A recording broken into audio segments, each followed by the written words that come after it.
छत्तीसगढ़ सामान्य अध्ययन से संबंधित 10 प्रश्नों पर रोज हम लोग डिस्कशन करते हैं, जो कि सीजीपीएससी और सीजी व्यापम की परीक्षाओं के लिए बहुत ज़्यादा इंपॉर्टेंट हो सकता है। सीधे हम लोग क्वेश्चंस पर आते हैं। आज का पहला क्वेश्चन है, छत्तीसगढ़ का ब्रिटिश साम्राज्य में विलय के समय भारत का गवर्नर जनरल कौन था। तो ये क्वेश्चन भी जो है घुमा फिरा के काफ़ी बार पूछा गया है।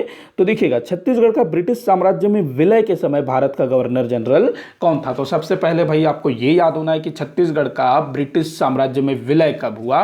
तो ये ब्रिटिश ईस्ट इंडिया कंपनी के साम्राज्य में विलय हुआ था 1854 में। कब हुआ था? 1854 में। इस समय गवर्नर जनरल कौन थे 1854 की स्थिति में? तो कौन थे भाई? लॉर्ड डलहौजी। कौन थे? लॉर्ड डलहौजी, जिसका कार्यकाल 1848 से शुरू होता है और 1856 तक था। और लॉर्ड डलहौजी ने आते ही भारत में कौन सी नीति चलाई थी? तो हड़प नीति, जिसको गोद प्रथा निषेध भी बोला जाता है, व्यपगत का सिद्धांत भी बोला जाता है, डॉक्ट्रिन ऑफ लैप्स भी बोला जाता है। इस नीति के तहत क्या होता था कि जितने भी राज्यों ने ब्रिटिश ईस्ट इंडिया कंपनी के साथ किसी भी प्रकार की संधि की है, तो उन राज्यों में अगर किसी राजा के कोई बच्चे नहीं होते हैं, संतान नहीं होते हैं, मतलब कि उत्तराधिकारी नहीं होता है, तो उस राजा के राज्य को ब्रिटिश ईस्ट इंडिया कंपनी अपने साम्राज्य में मिला लेगी। ये जो है इस हड़प नीति के तहत था। हाँ, अगर कोई गोद लेना चाहता है तो उसको बाकायदा ब्रिटिश ईस्ट इंडिया कंपनी मतलब कि गवर्नर जनरल से परमिशन लेनी होती थी। तो क्या होता है कि 1854 की स्थिति में, चूंकि हमारा जो छत्तीसगढ़ है पहले नागपुर के अधीन था, तो नागपुर का जो भोसला शासक है उसकी मृत्यु हो जाती है 1853 में, और उसके कोई पुत्र नहीं होते हैं। गोद लिया हुआ एक पुत्र होता है जो कि दावा ठोकने की कोशिश करता है, लेकिन होता नहीं है कुछ। तो उसके बाद जो है पूरे नागपुर को हड़प लिया जाता है, और नागपुर के साथ साथ हमारा छत्तीसगढ़ भी हड़प लिया जाता है। तो ये भी क्वेश्चन किया जाता है कि छत्तीसगढ़ का ब्रिटिश साम्राज्य में विलय किस नीति के तहत हुआ था। तो व्यपगत का सिद्धांत, हड़प नीति, ये आप ध्यान में रखेंगे। 1854, लॉर्ड डलहौजी। अगला क्वेश्चन है, गोपल्ला गीत का संबंध किससे है। तो आप लोग भी ना साथ साथ में आंसर देते चलिएगा। गोपल्ला गीत काफी बार पूछा गया है, गोपल्ला गीत भी। तो गोपल्ला गीत का संबंध है कलचुरी वंश के शासक से। देखो क्या था कि एक राजा थे जिनका नाम मुझे थोड़ा सा शायद मैं कंफ्यूज हो रहा हूँ, बहारेंद्र शाह है। वो राजा थे कलचुरी वंश के। तो वो जो है जहांगीर के समकालीन थे। तो वो जो है मुगल दरबार में थे, तो उनको लेने जाना था, क्योंकि वो काफ़ी लंबे समय तक थे मुगल दरबार में। तो उनको जो है लेने जाना था, वहाँ से छुड़वाना था, एक तरह से ना नज़रबंद करके उनको वहाँ रखा गया था। तो होता ये है कि रतनपुर के दो लोग जाने को तैयार होते हैं। एक गोपाल वीर, जो कि बड़े अच्छे पहलवान माने जाते थे उस जमाने के, और दूसरी केवटीन बाई, बिलासा बाई केवटीन, जो कि एक मछुआरन थी, और उन्हीं के नाम पर बिलासपुर का नामकरण हुआ। तो ये दोनों लोग जाते हैं और अपने राजा को छुड़ा करके ले आते हैं। कहानी कुछ ऐसा है कि जो गोपाल वीर है, जब पहुंचते हैं आगरा, तो वहाँ पर कुश्ती चल रहा होता है, कुश्ती। तो जो गोपाल वीर है वो बोलते हैं कि भाई मैं भी बड़ा अच्छा पहलवान हूँ, मैं कौशल क्षेत्र से आया हूँ, छत्तीसगढ़ से आया हूँ, ऐसा इंट्रोडक्शन देते होंगे, अपने राजा को छुड़ाने आया हूँ। तो जहांगीर सोचता है और बोलता है कि अगर तुम हमारे पहलवानों को हरा देते हो तो मैं तुम्हारे राजा को छोड़ दूंगा, तुम्हारे साथ भेज दूंगा। तो गोपाल वीर जो है वहाँ मुगलों के जो भी पहलवान होते हैं आगरा में, उनको एक एक करके सबको पटक डालते हैं, और इससे जो है जहांगीर बड़ा खुश होता है और राजा को फिर मुक्त कर देता है नज़रबंदी से। तो ये जो गोपाल वीर वाली ये जो कहानी है, ये गोपल्ला गीत के नाम से बड़ी फेमस है। तो ये कलचुरी वंश से संबंधित है, ध्यान रखेंगे। अगला क्वेश्चन है, छत्तीसगढ़ में मराठा प्रशासन में परगना प्रमुख कौन होता था। परगना, तो देखो परगना भाई बड़ा इंपॉर्टेंट चीज है, काफी बार पूछा गया है परगना से क्वेश्चन। तो परगना का प्रमुख होता है कमाविसदार। ये जो परगना पद्धति है, इसकी शुरुआत किसने की थी?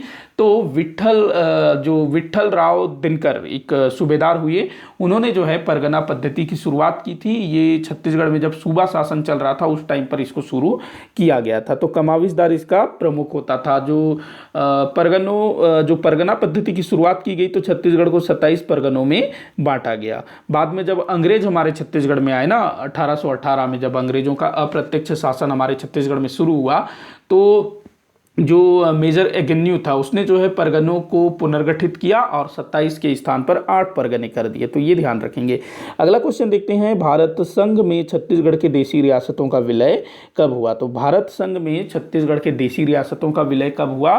तो 1 जनवरी 1948 को। कब? 1 जनवरी 1948 को। हमारे छत्तीसगढ़ में टोटल 14 देशी रियासत थे, पता नहीं मैं कहाँ से 18 बोल रहा हूँ, 14 देशी रियासत थे। इन सभी 14 देशी रियासतों के नाम और वर्तमान समय में ये किस जिले के अंतर्गत आते हैं, ये सारा आपको याद रखना है, अक्सर पूछा जाता है। तो ये जो 14 देशी रियासत हैं, इनका विलय जो है कब हो गया? 1 जनवरी 1948 को। और भाई देशी रियासतों के विलय का काम किसको सौंपा गया था? तो सरदार वल्लभ भाई पटेल को।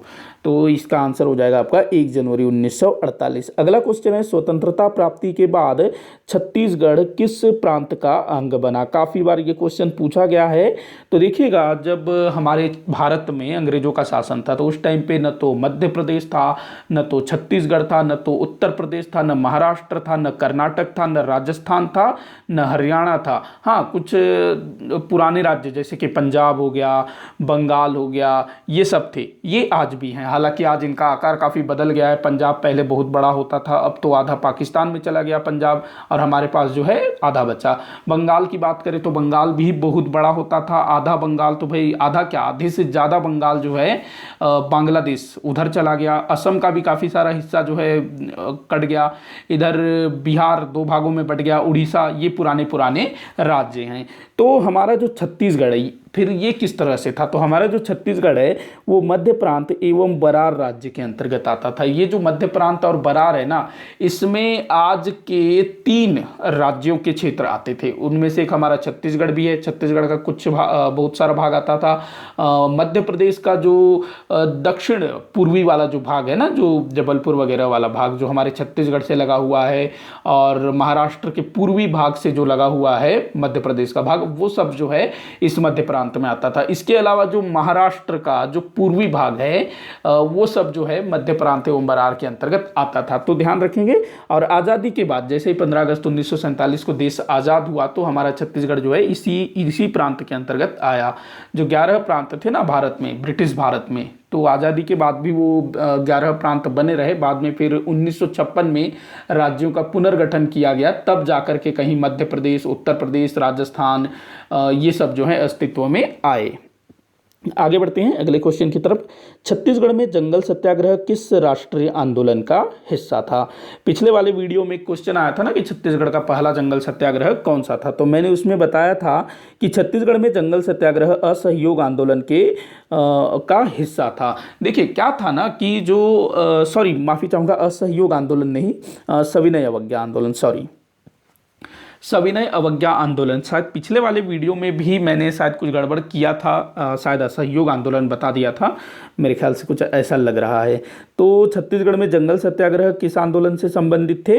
तो सविनय अवज्ञा आंदोलन से, जो कि 1930 में महात्मा गांधी जी के द्वारा शुरू किया गया था। अगर पिछले वीडियो में मैंने इसको गलत बोला था तो आप लोग उसको सुधार लीजिएगा, सविनय अवज्ञा आंदोलन कर लीजिएगा। तो देखिए क्या था कि जो महात्मा गांधी जी थे उन्होंने सविनय अवज्ञा आंदोलन की शुरुआत कैसे की? नमक कानून के उल्लंघन के साथ। और नमक कानून का उल्लंघन उन्होंने कैसे किया?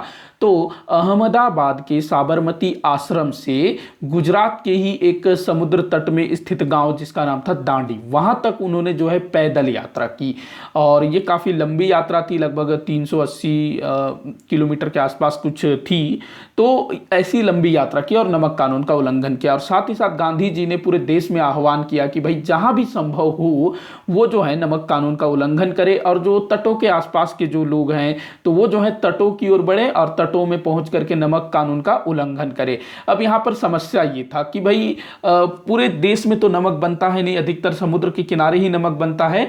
तो यहाँ पर जो जंगल वाले जो क्षेत्र थे वहां पर गांधी जी ने बोला कि जो जंगलों के क्षेत्र हैं, विशेष करके ये मध्य प्रांत एवं बरार जो मध्य वाला भाग था, उसके लिए था चूंकि यही वाला भाग जो है वनाच्छादित ज़्यादा है, जैसे कि हमारा मध्य प्रदेश हो गया, छत्तीसगढ़ हो गया, उड़ीसा हो गया, झारखंड हो गया, ये यहाँ जो है जंगल बहुत ज़्यादा है। तो गांधी जी ने इन मध्य वाले भाग के लिए बोला कि यहाँ पर यहाँ के लोग क्या करें, जंगल कानून का उल्लंघन करें, क्योंकि उस समय जो अंग्रेज है ना, उन्होंने क्या कर रखा था, जंगल जाने पर प्रतिबंध लगा रखा था। जैसे कि जो आदिवासी हैं, जो जंगलों के आसपास के जो ग्रामीण हैं, तो उनके दैनिक जीविकोपार्जन का जो साधन है, चाहे वो सुबह उठे उनको दत्तौन चाहिए दांत साफ करने के लिए, वो जंगल से ही मिलेगा।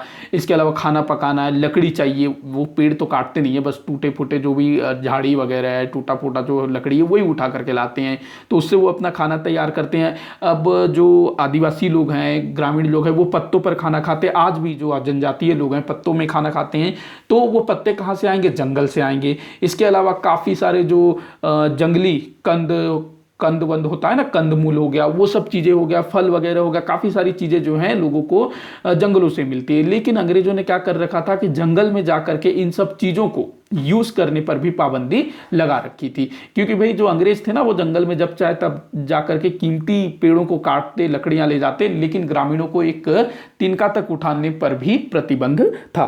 तो महात्मा गांधी जी ने बोला कि जो जंगलों के आसपास के लोग हैं, जो जनजातीय लोग हैं, वो सब जो है जंगल कानून का उल्लंघन करें। इसीलिए हमारे छत्तीसगढ़ में बहुत बड़ी संख्या में जंगल सत्याग्रह देखने को मिलता है। कब? 1930 में। और पहला जंगल सत्याग्रह कब हुआ था? 1922 में। तो ये ध्यान में रखेंगे।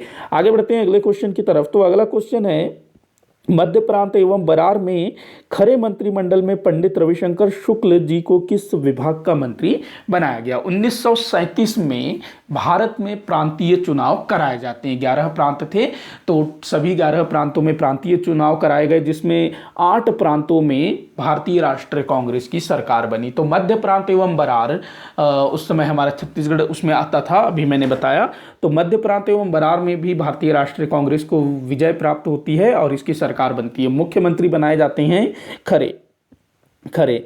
और ये जो खरे मंत्रिमंडल है, इसमें पंडित रविशंकर शुक्ल जी को शिक्षा मंत्री बनाया जाता है। क्या बनाया जाता है? शिक्षा मंत्री, एजुकेशन मिनिस्टर। और शिक्षा मंत्री होने के नाते पंडित रविशंकर शुक्ल जी ने ना शिक्षा मंत्री योजना शुरू की थी। मतलब एजुकेशन के लिए ये शुरू किया था इन्होंने, शिक्षा मंत्री योजना कुछ इस टाइप से। तो ये ध्यान रखेंगे, शिक्षा मंत्री इनको बनाया गया था। बाद में ना खरे मंत्रिमंडल गिर जाता है, फिर पंडित रविशंकर शुक्ल जी अपनी सरकार बनाते हैं। और फिर जब अंग्रेज द्वितीय विश्व युद्ध में भारत को भी सम्मिलित कर लेते हैं, तो उसके विरोध में फिर भारतीय राष्ट्रीय कांग्रेस ने जिन 8 प्रांतों में सरकार बनाई थी, त्यागपत्र दे देते हैं। तो उसमें पंडित रविशंकर शुक्ल जी ने भी त्यागपत्र दिया था। तो ध्यान रखना इस चीज को। पहले खरे मंत्रिमंडल में ये शिक्षा मंत्री थे, बाद में खुद मुख्यमंत्री बन जाते हैं।